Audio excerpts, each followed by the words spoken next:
I have a fantastic big question for you today. How did Russia hijack the right wing? Not just Trump, but a lot of the Republican voters no longer care about Vladimir Putin or Russia and see them as quasi-ideological allies in some weird parallel universe that I'm not quite sure most people understand. Let me break that down.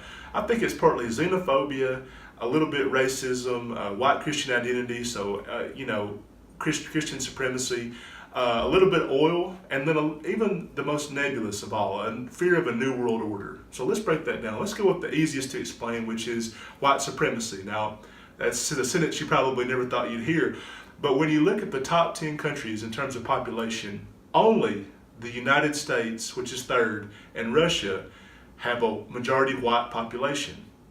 So no other country in the top 10 in terms of world population has a majority white population. You expand that to the top 20, you only add Germany. And right now Germany, people are saying, oh, the Syrian refugees are taking over and there's all these immigrants nobody else wants, and why are they in Germany? So they're having a lot of the same immigration fears that the United States, England, when they had Brexit and they literally broke apart from the European Union over immigration.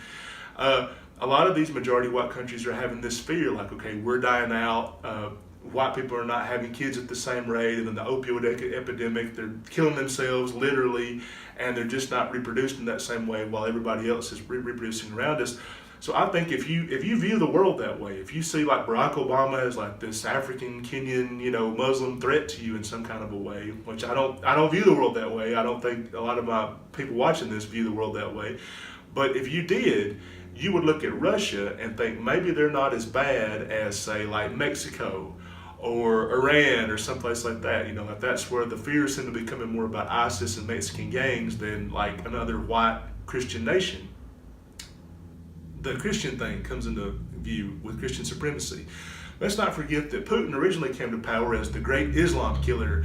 He's going to stand up to the Chechen terrorists, and he's going to do, and of course now people say that those bombings that put him into the office, it may have been his own FSB, the successor to the KGB, that planted those bombs and took over that way. But when Putin came in, it was like he's going to hammer these ISIS groups and he's going to do all this shit.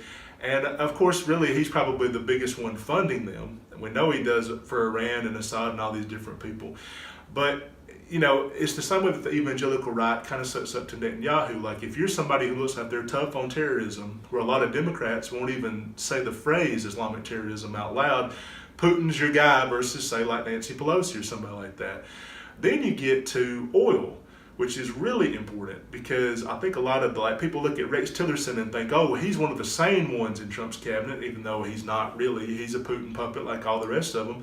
They have an old video of Tillerson getting a medal from Putin, the highest civilian honor you can get from Putin as the head of ExxonMobil.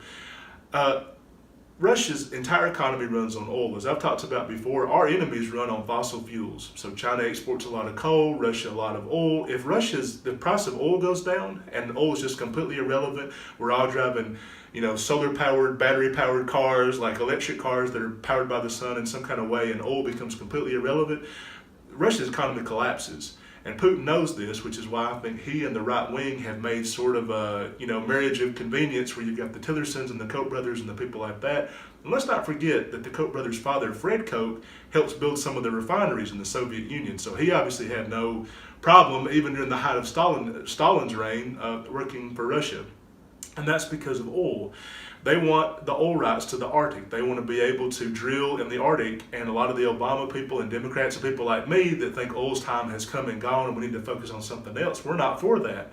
Republicans are very much for that. So there is a money marriage in that way. But even the most nebulous and the hard to explain is the fear of a new world order. I found old speeches of Putin, where I may put them down in the description of the video or the comments, where he's talking about a new world order, a one world government, and a fear of cosmopolitanism. I mean, this is the Steve Bannon Trump playbook. Like 15 years before Trump was talking about this, Putin was talking about it. It's like he literally got his talking points in this way. But the key difference is that when Russia's talking about this, they're talking about a fear of the United Nations and NATO and really America. They're talking about Americanism, the American hegemony spreading all over the world, and really we're in charge of a new world order that we rule. So when you hear like the Bubbas and the Montana guy with 50 assault rifles talking about the new world order or whatever, they don't really get that would benefit them. a world order that America controls and rules, that helps people that are American citizens. You kind of understand why Russia's afraid of it, but not so much how they've translated that fear to the radical right wing in this country of a new world order. So I think for all these reasons and more, that's why when you see a lot of Roy Moore's fans and they're just like, yeah, Russia, it's okay. And then you've even got Roy Moore talking, like speaking Russian and saying Putin's maybe not that bad. And he's against gay marriage and I'm against gay marriage, so maybe we're friends. It's that white Christian supremacy that they think that they have in common, even though a guy like Putin doesn't really share those beliefs like they think he does.